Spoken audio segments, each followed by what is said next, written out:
Hello दोस्तों, कैसे हैं आप सभी। उम्मीद करता हूँ आप सभी बहुत ही अच्छे होंगे।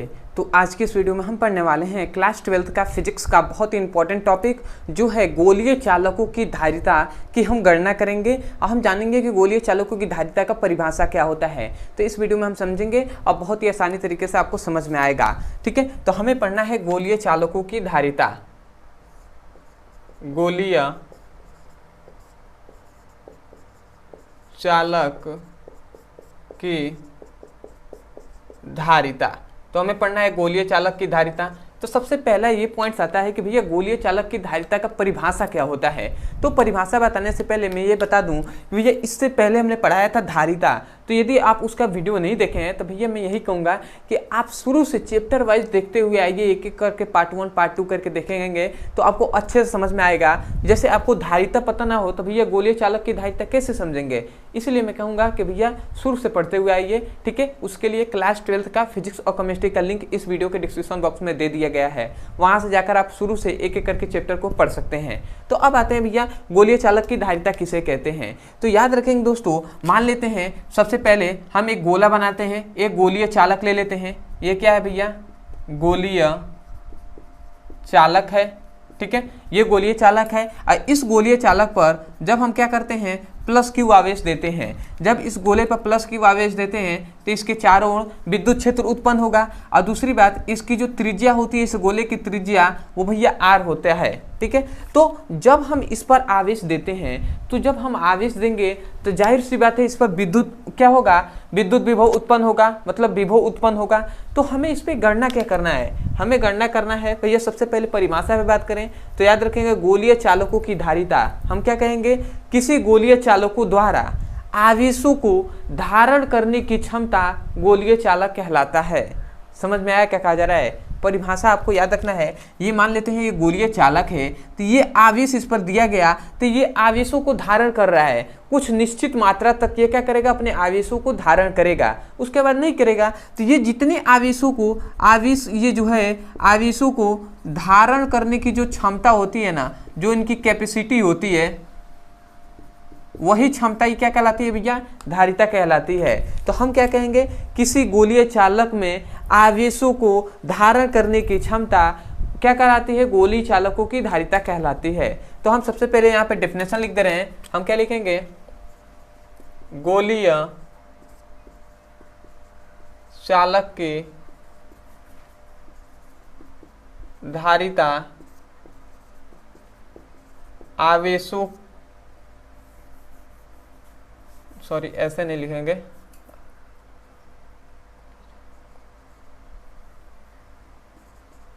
द्वारा आवेशों को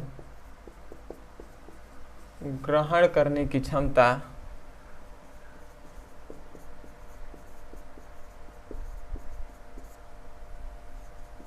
गोलीय चालक की धारिता कहलाती है।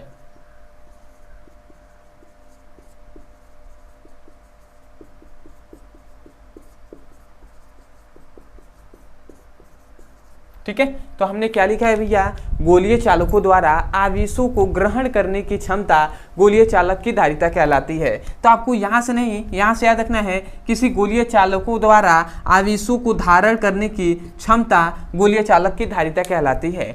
तो ये तो इसका हो गया भैया कि इसका डेफिनेशन दिख रही है। अब हम जानेंगे कि गोलीय चालक की धारिता का फॉर्मूला क्या होता है।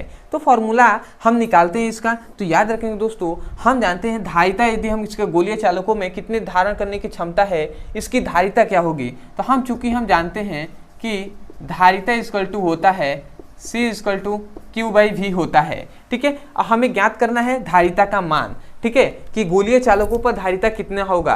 ठीक है, तो हम जानते हैं इस पर धारिता का ज्ञात करना है, इसको ज्ञात करना है। और हमें Q पता है कि भैया इस पर आवेश दिए हैं Q, तो हमें अब ज्ञात करना है कि भैया इस गोलीय चालक पर विभव कितना उत्पन्न होगा। और जैसे हम विभव का मान रखेंगे तो भैया हमें क्या मिल जाएगा, हमें धारिता का मान निकल जाएगा। तो अब हमें ज्ञात क्या करना है, विभव का मान। तो चूंकि हम जानते हैं, जब हमने पढ़ाया था भैया, जब गोलीय चालकों की धारिता, जब इससे पहले हमने पढ़ाया था कि किसी बिंदु आवेश पर जब विद्युत विभव की गणना किया था, तो उसमें हमने बताया था क्या, बिंदु आवेश पर उत्पन्न विभव। और इसका हमने सूत्र बताया था, क्या बताया था, v इक्वल टू 1/4πε0 Q/r। ये हमने सूत्र बताया था किसमें भैया, बिंदु आवेश के कारण उत्पन्न विद्युत विभव में बताया था। तो ये सूत्र आपको गणना में मिला था।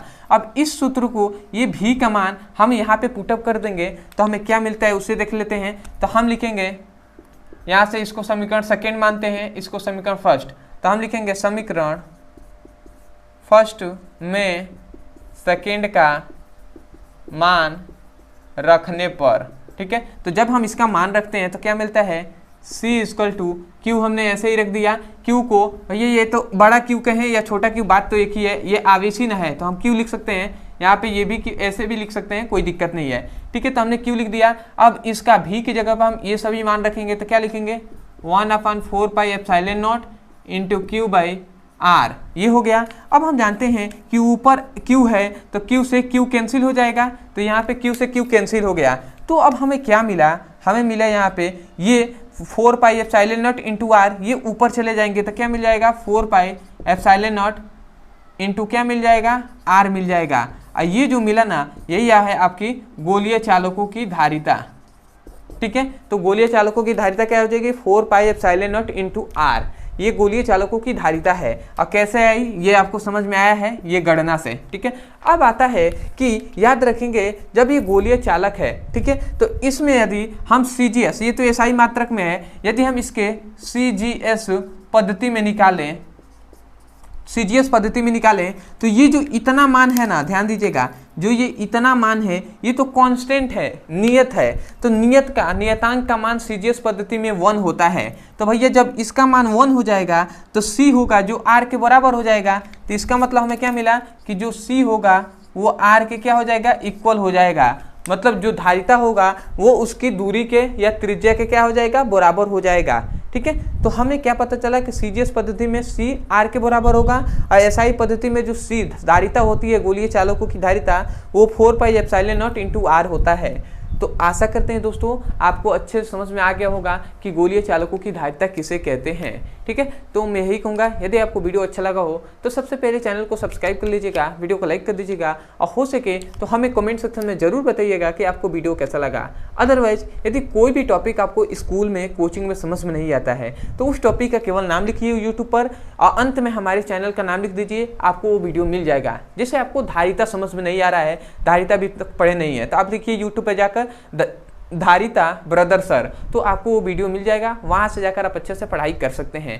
तो चलिए दोस्तों आज के लिए इतना ही, मिलते हैं अगली वीडियो में, तब तक के लिए धन्यवाद। जय हिंद, जय भारत।